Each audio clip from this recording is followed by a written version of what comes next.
નમસ્કાર મિત્રો. Crack economics and statistics દ્વારા આયોજિત એકમલક્ષી અર્થશાસ્ત્રની ઓનલાઈન લાઈવ વ્યાખ્યાન શ્રેણીમાં હું આત્મન શાહ આપ સૌનું સ્વાગત કરું છું. આ વ્યાખ્યાન શ્રેણીના પ્રથમ 14 ભાગમાં આપણે ગ્રાહકનું વર્તન અને વસ્તુ બજારમાં સમતુલા વિશે ચર્ચા કરી હતી. ભાગ 15માં આપણે વહેંચણીનો સીમાંત ઉત્પાદકતાનો સિદ્ધાંત, તેની ધારણાઓ, આકૃતિ અને મર્યાદાઓ સહિત સમજ્યા હતા. ભાગ 16 અને 17માં આપણે રિકાર્ડોનો ભાડાનો સિદ્ધાંત અને ભાડાનો આધુનિક સિદ્ધાંત, તે બંને વચ્ચે શું તફાવત છે, તેમની ધારણાઓ શું છે અને તેની આકૃતિ દ્વારા ચર્ચા કરી હતી. ભાગ 18માં આપણે આભાસી ભાડાનો ખ્યાલ સમજ્યા હતા કે જે આલ્ફ્રેડ માર્શલે આપ્યો છે. ભાગ 19 અને 20માં રમતના સિદ્ધાંત વિશે ચર્ચા કરી હતી. ભાગ 21માં સામાન્ય સમતુલા અને એજવર્થ બોક્સ આકૃતિ, કે જેમાં આપણે ઉત્પાદનમાં સામાન્ય સમતુલા અને વિનિમયમાં સામાન્ય સમતુલા કેવી રીતે સ્થપાય છે તેની ચર્ચા કરી હતી. અને ભાગ 22માં આપણે પેરેટો ઇષ્ટતાની જે શરતો છે તેના વિશે ચર્ચા કરી હતી. આજે ભાગ 23માં આપણે કલ્યાણલક્ષી અર્થશાસ્ત્ર, વેલફેર ઇકોનોમિક્સ વિશે ચર્ચા કરીશું, કે જેમાં કલ્યાણલક્ષી અર્થશાસ્ત્રનો અર્થ, પીગુનો કલ્યાણલક્ષી અર્થશાસ્ત્રનો ખ્યાલ અને સામાજિક કલ્યાણ વિધેય, સોશિયલ વેલફેર ફંક્શન વિશે ચર્ચા કરીશું. આપણે અત્યાર સુધીમાં જે કંઈ અભ્યાસ કર્યો, કે જેમાં આપણે વસ્તુ બજાર વિશે સમજ્યા, પૂર્ણ હરીફાઈવાળું બજાર, ઇજારાવાળું બજાર, ઇજારાયુક્ત હરીફાઈ અથવા તો સાધન બજાર વિશે ચર્ચા કરી, ગ્રાહકના વર્તન કે ઉત્પાદકના વર્તન વિશે ચર્ચા કરી, તે તમામ બાબતો અથવા તો તે તમામ ચર્ચાઓ વાસ્તવલક્ષી છે. એટલે કે તેમાં સમતુલા કેવી રીતે પ્રાપ્ત થાય છે તેની ચર્ચા કરવામાં આવે છે. જ્યારે કલ્યાણલક્ષી અર્થશાસ્ત્રમાં આ સમતુલા જે પ્રાપ્ત થાય છે એ કાર્યક્ષમ છે કે નહીં તેના વિશે ચર્ચા કરવામાં આવે છે, અથવા તો તે બાબતને ચકાસવામાં આવે છે. એટલે આમ કલ્યાણલક્ષી અર્થશાસ્ત્ર એ વસ્તુઓના ઉત્પાદનમાં, વસ્તુઓની વપરાશમાં અથવા તો આવકની વહેંચણીમાં આર્થિક કાર્યક્ષમ છે કે નહીં તેને ચકાસે છે. જે વસ્તુઓનું ઉત્પાદન થાય છે બજારમાં તે આર્થિક રીતે કાર્યક્ષમ છે કે નહીં, વસ્તુઓની વપરાશ જે ગ્રાહકો દ્વારા કરવામાં આવે છે તે આર્થિક રીતે કાર્યક્ષમ છે કે નહીં, આવકની વહેંચણી સમાજની અંદર થાય છે તે આર્થિક રીતે કાર્યક્ષમ છે કે નહીં, તેની ચર્ચા કલ્યાણલક્ષી અર્થશાસ્ત્રમાં થાય છે. તો સામાજિક કલ્યાણ ક્યારે મહત્તમ થાય? તો જ્યારે ઉત્પાદનમાં સામાન્ય સમતુલા સ્થપાય અને વિનિમયમાં સામાન્ય સમતુલા સ્થપાય. આપણે એજવર્થ બોક્સ આકૃતિ દ્વારા ઉત્પાદન અને વિનિમયમાં સામાન્ય સમતુલા કેવી રીતે સ્થપાય છે તે સમજ્યા છીએ. તો ઉત્પાદનમાં સામાન્ય સમતુલા એ શું સૂચવે છે? વસ્તુઓની વચ્ચે સાધનોની ઇષ્ટ ફાળવણી. આપણે જોયું હતું કે બે વસ્તુઓ એક્સ અને વાય અને તેમની વચ્ચે ઉત્પાદનના બે સાધનો, શ્રમ અને મૂડી, તેમની ઇષ્ટ ફાળવણી કેવી રીતે થાય છે. અને તેવી જ રીતે આપણે વિનિમયમાં સામાન્ય સમતુલામાં સમજ્યા હતા કે ગ્રાહકો વચ્ચે જે બે વસ્તુઓ છે એક્સ અને વાય તેની ઇષ્ટ ફાળવણી કેવી રીતે થાય છે. તો આમ જ્યારે ઉત્પાદન અને વિનિમયમાં સામાન્ય સમતુલા સ્થપાય ત્યારે સામાજિક કલ્યાણ મહત્તમ થાય છે.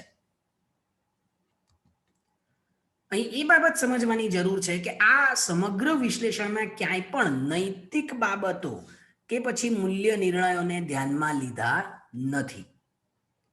તેમાં આપણે માત્ર સમતુલા કેવી રીતે સ્થપાય છે અને ક્યાં સ્થપાય છે તેની જ ચર્ચા કરી છે. તેમાં ક્યાંય પણ નૈતિક બાબતોને, મૂલ્ય નિર્ણયોને ધ્યાનમાં લીધા નથી અને આથી તે સિદ્ધાંતની ટીકા આપણે કરી શકીએ. તો હવે આ મૂલ્ય નિર્ણયો એટલે શું? વેલ્યુ જજમેન્ટ્સ એટલે શું?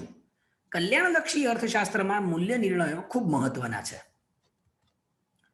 તો મૂલ્ય એટલે શું સારું અને શું ખરાબ છે તેના વિશે લોકોની માન્યતાઓ. લોકો કોઈ એક ઘટના વિશે, કોઈ એક બનાવ વિશે અથવા તો અર્થતંત્રમાં જે બાબતો બને છે, કોઈ નીતિ બને છે, તે સારી છે કે ખરાબ છે તે વિશે તેમની જે માન્યતાઓ છે તેને મૂલ્ય તરીકે ઓળખવામાં આવે છે. અને આ માન્યતાઓ વૈજ્ઞાનિક જ હોય તેવું બિલકુલ જરૂરી નથી. એ માન્યતાઓ ઘણી બધી બાબતો ઉપર આધાર રાખે છે. જે તે વ્યક્તિના ઉછેર ઉપર આધાર રાખે છે, તેની સંસ્કૃતિ ઉપર આધાર રાખે છે, તેના ધર્મ ઉપર આધાર રાખે છે, તેની જાતિ ઉપર આધાર રાખે છે, તે જે તે વિસ્તારમાં રહે છે તેની ઉપર આધાર રાખે છે. તે જે લોકોની આસપાસ રહે છે તેનું જે સરાઉન્ડિંગ છે તેની ઉપર આધાર રાખે છે. તો આમ માન્યતાઓ એ વૈજ્ઞાનિક હોય તેવું જરૂરી નથી, તેની પાછળ કોઈ ચોક્કસ તર્ક હોય તેવું જરૂરી નથી. તો આ મૂલ્ય એટલે શું સારું છે અને શું ખરાબ છે તે વિશે લોકોની માન્યતાઓ, અને આ માન્યતાઓ દરેક વ્યક્તિની જુદી જુદી હોય છે. કોઈ એક વ્યક્તિ માટે કશુંક સારું હોય તો કોઈ બીજી વ્યક્તિ માટે તે ખરાબ હોઈ શકે છે. એટલે કે મૂલ્ય વ્યક્તિએ બદલાય છે. પેરેટોઇસ્ટતા જે છે એટલે કે ઉત્પાદન અને વિનિમયમાં આપણે જે સામાન્ય સમતુલા સમજ્યા, પેરેટોઇસ્ટ શરતો સમજ્યા, તેમાં ક્યાંય પણ મૂલ્ય નિર્ણયોને ધ્યાનમાં લીધા નથી અને આથી તે સિદ્ધાંતની ટીકા કરવામાં આવે છે. હવે આપણે પીગુનો કલ્યાણલક્ષી અર્થશાસ્ત્રનો ખ્યાલ સમજીએ. પ્રોફેસર પીગુએ 1920માં ઇકોનોમિક્સ ઓફ વેલફેર નામના પુસ્તકમાં કલ્યાણલક્ષી અર્થશાસ્ત્રનો વિગતવાર અભ્યાસ કર્યો. અને એ અભ્યાસમાં તેઓ જણાવે છે કે કલ્યાણનો જે ખ્યાલ છે તે વ્યક્તિના મનમાં અથવા તો ચેતનામાં રહેલો છે અને એ ખ્યાલની રચના તેના તુષ્ટિગુણ ઉપર રહેલી છે. એટલે કે જે તે વ્યક્તિને જે તે વસ્તુ કે સેવામાંથી કેટલો તુષ્ટિગુણ મળે છે તેના આધારે તેને કેટલું કલ્યાણ મળે છે એ નક્કી થાય છે. એટલે કે જેટલો વધારે તુષ્ટિગુણ મળશે એટલું કલ્યાણ વધારે, જેટલો ઓછો તુષ્ટિગુણ મળશે એટલું કલ્યાણ ઓછું. અહીં તુષ્ટિગુણ એક ગુણવાચક ખ્યાલ છે અને વ્યક્તિઓ વચ્ચે તેની સરખામણી કરવી શક્ય છે. એટલે કે એક વ્યક્તિને કેટલો તુષ્ટિગુણ મળ્યો તેની સરખામણી બીજી વ્યક્તિને કેટલો તુષ્ટિગુણ મળે છે તેના આધારે કરી શકાય. એટલે કે આંતરવૈયક્તિક સરખામણી શક્ય છે. હવે પીગુ સામાન્ય કલ્યાણ અને આર્થિક કલ્યાણને જુદા પાડે છે. તો સામાન્ય કલ્યાણ, જનરલ વેલફેર એટલે શું? તો સામાન્ય કલ્યાણની અંદર આપણે સુખ, શાંતિ, આનંદ, આદર, સન્માન વગેરે જેવી બાબતનો સમાવેશ કરીએ છીએ. અને આ તમામ બાબતો આત્મલક્ષી છે. એટલે કે વ્યક્તિએ બદલાય છે. દરેક વ્યક્તિ માટે સુખની પરિભાષા, શાંતિની વ્યાખ્યા, આનંદની વ્યાખ્યા, આદર એટલે શું, સન્માન એટલે શું, તેની વ્યાખ્યાઓ જુદી જુદી છે. અને આથી સામાન્ય કલ્યાણનો ખ્યાલ એ આત્મલક્ષી ખ્યાલ છે. અને પીગુ કહે છે કે સામાન્ય કલ્યાણ એટલે બધી વ્યક્તિઓના કલ્યાણનો સરવાળો. જ્યારે આર્થિક કલ્યાણનો ખ્યાલ એ સામાન્ય કલ્યાણના ખ્યાલનો એક ભાગ છે. અને આર્થિક કલ્યાણને નાણાંના માપદંડ દ્વારા આપણે માપી શકીએ. અને કેવી રીતે માપી શકીએ? તો આર્થિક કલ્યાણ એ રાષ્ટ્રીય આવકના સંદર્ભમાં માપી શકાય તેમ પીગુ જણાવે છે. આમ આર્થિક કલ્યાણનો ખ્યાલ એ રાષ્ટ્રીય આવકના ખ્યાલ સાથે સંકળાયેલો છે. પીગુ રાષ્ટ્રીય આવકને રાષ્ટ્રીય લાભાંશ, નેશનલ ડિવિડન્ડ તરીકે ઓળખાવે છે. અને નીચેની બે બાબતોને કારણે આર્થિક કલ્યાણમાં વધારો કરી શકાય તેમ પીગુ જણાવે છે. પહેલું, જો અર્થતંત્રમાં રાષ્ટ્રીય લાભાંશમાં વધારો થાય, એટલે કે રાષ્ટ્રીય આવકમાં વધારો થાય, તો આર્થિક કલ્યાણ વધ્યું છે તેમ કહેવાય. અને બીજી બાજુ ગરીબ વર્ગને જે રાષ્ટ્રીય લાભાંશનો હિસ્સો મળે છે, રાષ્ટ્રીય આવકનો જે હિસ્સો મળે છે તેમાં વધારો થાય, એટલે કે આવકની પુનઃ વહેંચણી થાય અથવા તો ગરીબોને જે હિસ્સો મળે છે તેમાં વધારો થાય તો પણ આર્થિક કલ્યાણમાં વધારો થાય છે તેમ પીગુ જણાવે છે. હવે આપણે સામાજિક કલ્યાણ વિધેય, સોશિયલ વેલફેર ફંક્શન શું છે તેના વિશે ચર્ચા કરીએ. તો કલ્યાણલક્ષી અર્થશાસ્ત્રનો ખ્યાલ એ સામાજિક પસંદગીઓને ધ્યાનમાં લે છે અને જુદી જુદી વ્યક્તિઓની પસંદગીઓને સામાજિક કલ્યાણ વિધેય દ્વારા આપણે વ્યક્ત કરી શકીએ. સમાજની અંદર જે જુદી જુદી વ્યક્તિઓ છે તેમની જે જુદી જુદી પસંદગીઓ છે એ પસંદગીઓને સામાજિક કલ્યાણ વિધેય દ્વારા વ્યક્ત કરી શકાય છે. આમ સામાજિક કલ્યાણ વિધેય એ વ્યક્તિ દીઠ વસ્તુઓની ફાળવણી કેવી રીતે થાય છે કે જેથી સમગ્ર સમાજના કલ્યાણમાં વધારો થાય તે દર્શાવે છે.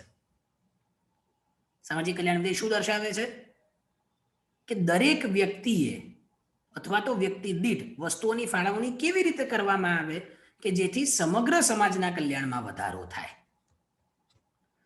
પ્રોફેસર બર્ગસને 1938માં a reformation of certain aspect of welfare economics માં આ સામાજિક કલ્યાણ વિધેયનો ખ્યાલ આપ્યો. સામાજિક કલ્યાણ વિધેયનો જે ખ્યાલ છે એ તુષ્ટિગુણના ક્રમવાચક અભિગમને ધ્યાનમાં લે છે, ઓર્ડિનલ અપ્રોચને ધ્યાનમાં લે છે. આમ પ્રોફેસર બર્ગસન અને પ્રોફેસર સેમ્યુઅલ્સન એ બંને જણાવે છે કે જો કલ્યાણલક્ષી અર્થશાસ્ત્રમાં મૂલ્ય નિર્ણયોનો સમાવેશ કરવામાં ન આવે તો પછી કલ્યાણ અર્થશાસ્ત્ર નકામું બને છે. જો વ્યક્તિના મૂલ્યોને ધ્યાનમાં રાખવામાં ન આવે અથવા તો વ્યક્તિના મૂલ્યોને ધ્યાનમાં રાખીને વિશ્લેષણ કરવામાં ન આવે તો પછી કલ્યાણલક્ષી અર્થશાસ્ત્ર નકામું બને છે. અને આથી સામાજિક કલ્યાણ વિધેયમાં મૂલ્ય નિર્ણયોને ધ્યાનમાં રાખવામાં આવે છે. એટલે આપણે આ બાબત સમજવાની જરૂર છે કે પેરેટોનું જે વિશ્લેષણ છે તે મૂલ્ય નિર્ણયોને ધ્યાનમાં લેતું નથી. જ્યારે સામાજિક કલ્યાણ વિધેય અથવા તો બર્ગસન અને સેમ્યુઅલ્સનનો જે ખ્યાલ છે તે સામાજિક કલ્યાણ વિધેયના આધારે તે સમજાવે છે અને તેમાં મૂલ્ય નિર્ણયોને ધ્યાનમાં લેવામાં આવે છે. સામાજિક કલ્યાણ વિધેય એ શું છે તો તેને ગાણિતિક સ્વરૂપે આ મુજબ દર્શાવી શકાય. W is a function of U1, U2, U3 up to UN. તો એ W એટલે સામાજિક કલ્યાણ વિધેય, સોશિયલ વેલફેર ફંક્શન, અને U1, U2, U3 અને UN એટલે સમાજમાં રહેલી જુદી જુદી વ્યક્તિઓનો ક્રમવાચક તુષ્ટિ ગુણ. સમાજમાં જે જુદી જુદી વ્યક્તિઓ છે તે વ્યક્તિઓનો તુષ્ટિગુણ આ દર્શાવે છે. એટલે U1 એટલે પહેલી વ્યક્તિનો તુષ્ટિગુણ, U2 એટલે બીજી વ્યક્તિનો તુષ્ટિગુણ, એવી રીતે N વ્યક્તિઓનો તુષ્ટિગુણ. તો સામાજિક કલ્યાણ વિધેય એ સમાજમાં રહેલી તમામ વ્યક્તિઓના તુષ્ટિગુણને ધ્યાનમાં લે છે. એટલે કે તેમની આંતરવૈયક્તિક સરખામણી શક્ય છે. હવે આ જે કલ્યાણ વિધેય છે અથવા તો જે વિશ્લેષણ છે એ આ ધારણાઓના આધારે આપણે સમજાવી શકીએ. પહેલી ધારણા કે સામાજિક કલ્યાણ એ વ્યક્તિની આવક અને સંપત્તિ ઉપર આધાર રાખે છે. બીજી ધારણા, અહીં બાહ્ય લાભ અને બાહ્ય ગેરલાભોને ધ્યાનમાં લીધા છે. ઇકોનોમીઝ અને ડિસઇકોનોમીઝ આ બંનેને ધ્યાનમાં લીધા છે.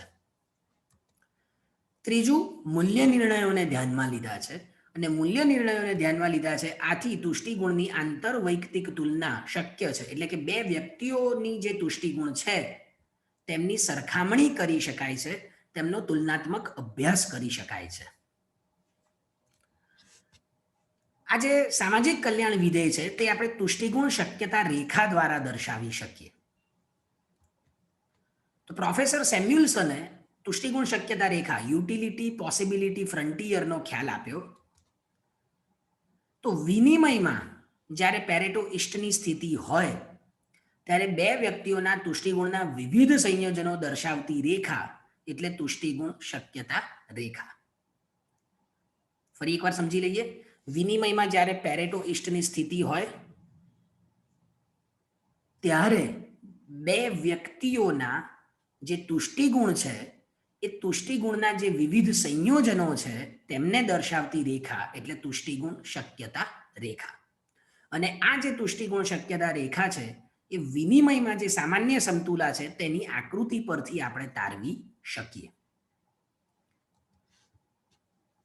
વિનિમયમાં જે સામાન્ય સમતુલાની પરિસ્થિતિ હતી તેની આ આકૃતિ છે જેની સમજૂતી આપણે પહેલા મેળવી ચૂક્યા છે. હવે આપણે આ આકૃતિ પરથી તુષ્ટિગુણ શક્યતા રેખા તારવવાનો પ્રયત્ન કરીએ. તો આકૃતિમાં x અક્ષ ઉપર એ વ્યક્તિનો તુષ્ટિગુણ અને y અક્ષ ઉપર બી વ્યક્તિનો તુષ્ટિગુણ દર્શાવ્યો છે. આપણે જ્યારે વિનિમયમાં સામાન્ય સમતુલા સમજ્યા હતા ત્યારે બે વ્યક્તિઓ લીધા હતા, વ્યક્તિ એ અને વ્યક્તિ બી. તમે જોઈ શકો છો ઓ એ એ પ્રથમ વ્યક્તિનું મૂળ બિંદુ છે અને ઓ બી એ બીજી એટલે વ્યક્તિ બીનું ઉગમ બિંદુ છે. તો આમ બે વ્યક્તિઓ, બંનેનો તુષ્ટિગુણ, એ વ્યક્તિનો તુષ્ટિગુણ એક્સ અક્ષ ઉપર અને બી વ્યક્તિનો તુષ્ટિગુણ વાય અક્ષ ઉપર દર્શાવ્યો છે. હવે આપણે સૌ પ્રથમ બિંદુ ડી લઈએ. તમે આકૃતિમાં જુઓ, જમણી બાજુ બિંદુ ડી, એ આપણને ડાબી બાજુની આકૃતિમાં અહીંયા ક્યાંક મળે છે એવું આપણે ધારીએ. હવે ડી પરથી જો ઈ ઉપર જવામાં આવે તો શું થશે? ડી પરથી જો ઈ ઉપર જવામાં આવે તો એક્સ વસ્તુનું એટલે કે ગ્રાહક એનો તુષ્ટિગુણ વધશે અને ગ્રાહક બીનો તુષ્ટિગુણ ઘટશે. કારણ કે ગ્રાહક એ A1 તટસ્થ રેખા પરથી A2 તટસ્થ રેખા પર આવે છે અને ગ્રાહક બી B3 તટસ્થ રેખા પરથી B2 તટસ્થ રેખા પર આવે છે. તો આમ એ વ્યક્તિનો તુષ્ટિગુણ વધશે અને બીનો તુષ્ટિગુણ ઘટશે. એટલે આપણને ઈ બિંદુ જે અહીં મળે છે તે ડાબી બાજુની આકૃતિમાં અહીં ક્યાંક મળે, E1.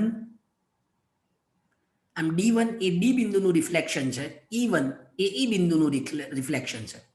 હવે જો ઈ થી એફ તરફ જવામાં આવે તો શું થશે?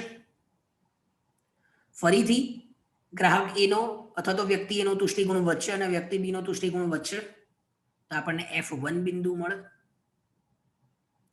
તો હવે આપણે આ ત્રણેય બિંદુઓને જોડતી રેખા દોરીએ તો આપણને તુષ્ટિગુણ શક્યતા રેખા પ્રાપ્ત થાય.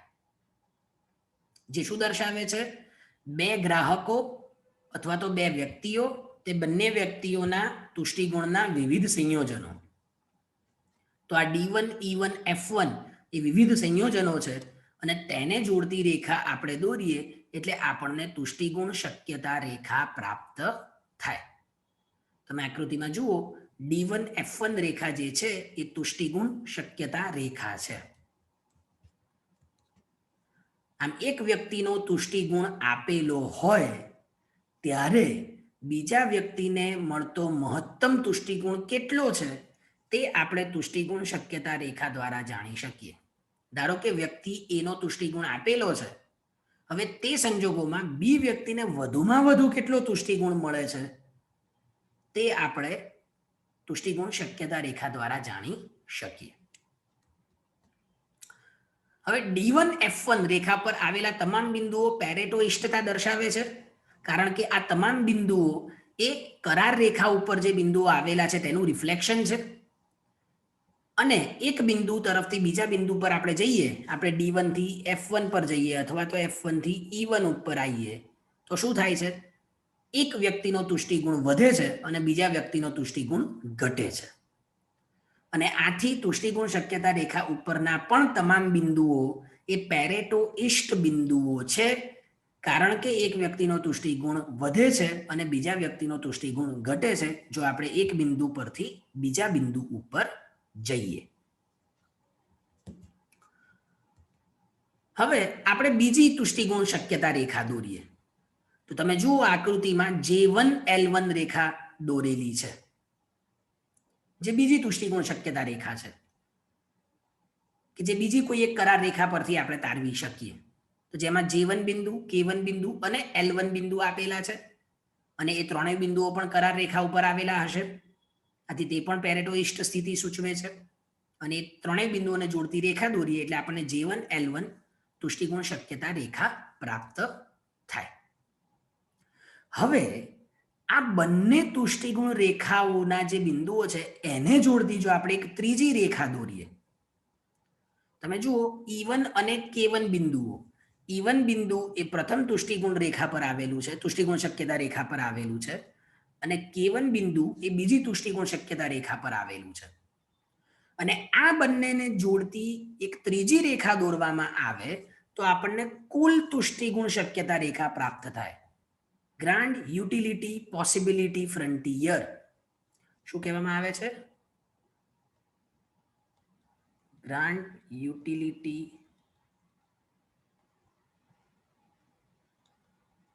Possibility frontier. તો આપણે તે રેખા દોરીએ તો તમે આકૃતિમાં જુઓ, જે મરૂન કલરની રેખા આપણને પ્રાપ્ત થાય છે, રેખા GH, એ કુલ તુષ્ટિગુણ શક્યતા રેખા છે. અને આ કુલ તુષ્ટિગુણ શક્યતા રેખા એ જુદી જુદી તુષ્ટિગુણ શક્યતા રેખાઓને જોડતી રેખા છે. કુલ તુષ્ટિગુણ શક્યતા રેખા શું દર્શાવે છે? જે જુદી જુદી તુષ્ટિગુણ શક્યતા રેખાઓ છે તેને જોડતી એક શક્યતા રેખા છે, જેને આપણે કુલ તુષ્ટિગુણ શક્યતા રેખા કહીએ છીએ. તો આમ કુલ તુષ્ટિગુણ શક્યતા રેખા ઉપરના પણ તમામ બિંદુઓ એ પેરેટો ઈસ્ટ છે, કારણ કે એ આપણે જુદી જુદી તુષ્ટિગુણ શક્યતા રેખાઓ પરથી તારવેલી રેખા છે. અને આથી અહીં પણ એક વ્યક્તિનું કલ્યાણ ઘટાડ્યા વગર બીજા વ્યક્તિનું કલ્યાણ વધારી શકાશે નહીં. એટલે કે એ બિંદુઓ પણ પેરેટો ઈષ્ટ બિંદુઓ છે તેમ આપણે કહી શકીએ. તો આમ આજના વ્યાખ્યાનમાં આપણે કલ્યાણલક્ષી અર્થશાસ્ત્રનો અર્થ શું છે, પીગુનો કલ્યાણલક્ષી અર્થશાસ્ત્રનો ખ્યાલ શું છે, અને સામાજિક કલ્યાણ વિધેય, બર્ગસન અને સેમ્યુલ્સને આપેલું સામાજિક કલ્યાણ વિધેય, તુષ્ટિગુણ શક્યતા રેખા અને તેની ઉપરથી કુલ તુષ્ટિગુણ શક્યતા રેખા કેવી રીતે તારવી શકાય તેની સમજૂતી મેળવી. જો આ વ્યાખ્યાન આપને પસંદ આવ્યું હોય તો આપ તેને લાઈક કરશો, શેર કરશો અને સબસ્ક્રાઇબ કરશો અમારી YouTube channel crack economics and statistics. ધન્યવાદ.